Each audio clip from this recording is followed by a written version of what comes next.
Hi friends! பொதுவாக பார்த்தீங்கன்னா நிறைய பேருக்கு கழுத்து முழங்கால் பகுதிகளில் கொஞ்சம் டார்க்காக இருக்கும் மற்ற பகுதிகள் கம்பேர் பண்ணுறப்போ. இது எதுக்குன்னு மெயின் ரீசன் பார்த்தீங்கன்னா அந்த ஏரியாஸ்லாம் ஸ்கின் ரொம்ப ட்ரையாக இருக்கும், அப்படி இல்லைன்னா டெட் செல்ஸ் வந்து தேங்கி இருக்கும். இதனால மாடர்ன் ட்ரெஸ் வியர் பண்ணுறதுக்கு நிறைய பேர் யோசிப்பாங்க. ஆக்சுவலாக இந்த டார்க்னஸ் ரிமூவ் பண்ணுறதுக்கு ஈஸியான மெத்தட் இருக்குது. ஸோ அதை பற்றி தான் இந்த வீடியோவில் பார்க்க போகிறோம். அண்ட் நிறைய பேர் வந்து டார்க்னஸ் ரிமூவ் பண்ணுறதுக்கு ஒரு ராங் மெத்தட் யூஸ் பண்ணுறாங்க. ஸோ அது எந்த மெத்தடுன்னு சொல்லிட்டு இந்த வீடியோவில் பார்க்க போறோம். ஒரு க்ளீன் பவுல் எடுத்துக்கோங்க. இந்த பேக்குக்கு தேவையான ஃபர்ஸ்ட் இன்கிரிடியன்ட் ஹனி. இது 1 ஸ்பூன் அளவுக்கு இருக்கட்டும். ஸோ இந்த ஹனி வந்து நம்ம ஸ்கின்னை வந்து மாய்ஸ்சரைஸ் பண்றதுக்கு உதவும்.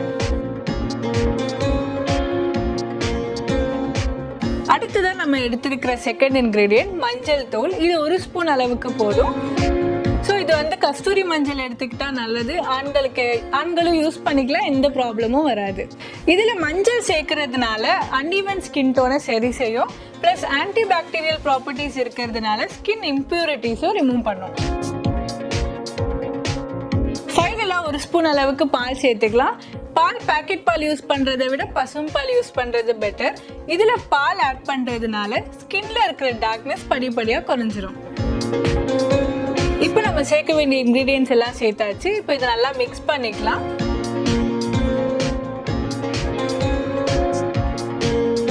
நமக்கு தேவையான பேக் ரெடி. இப்போ நம்ம ப்ரிப்பேர் பண்ணி வச்சிருக்கிற பேக்கை உங்கள் ஸ்கின்ல எங்கெல்லாம் டார்க்னஸ் இருக்கும், முக்கியமாக முழங்கால் கழுத்து பகுதிகளில் இந்த பேக்கை நீங்கள் அப்ளை பண்ணிக்கலாம். ஒரு 2 to 3 மினிட்ஸ் சர்க்குலர் மோஷனில் நல்லா மசாஜ் பண்ணிக்கோங்க. 20 மினிட்ஸ்க்கு அப்படியே விட்டுருங்க. 20 மினிட்ஸ் கழிச்சு நார்மல் வாட்டரில் வாஷ் பண்ணிக்கோங்க. இந்த பேக்கில் இருக்கிறது எல்லாமே நேச்சுரல் இன்க்ரீடியன்ஸா. ஸோ நீங்கள் ஃபர்ஸ்ட் டைம் அப்ளை பண்ணுறப்பவே உங்களுக்கு ரிசல்ட் வரும்னு எதிர்பார்க்காதீங்க. வாரத்துக்கு தொடர்ந்து நீங்கள் 2 அல்லது 3 தடவை அப்ளை பண்ணிட்டு வந்தால் கண்டிப்பாக உங்களுக்கு நல்ல ரிசல்ட் கிடைக்கும்.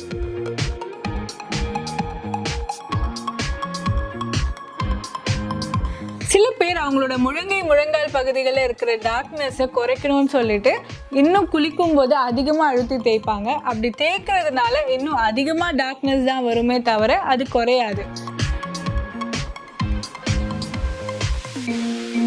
ஸோ இந்த மிஸ்டேக்கை நீங்கள் பண்ணாதீங்க. அதுக்கு பதிலாக நான் முன்னாடி சொன்ன ரெமடியை ஃபாலோ பண்ணிட்டு வாங்க, கண்டிப்பாக உங்களுக்கு ரிசல்ட் கிடைக்கும். இந்த வீடியோ உங்களுக்கு கண்டிப்பாக யூஸ்ஃபுல்லாக இருக்கும்னு நினைக்கிறேன். இதே மாதிரி இன்னொரு சூப்பரான வீடியோவுடன் மீண்டும் உங்களை சந்திக்கிறேன். அன்புடன் ஆஃப்ரியா.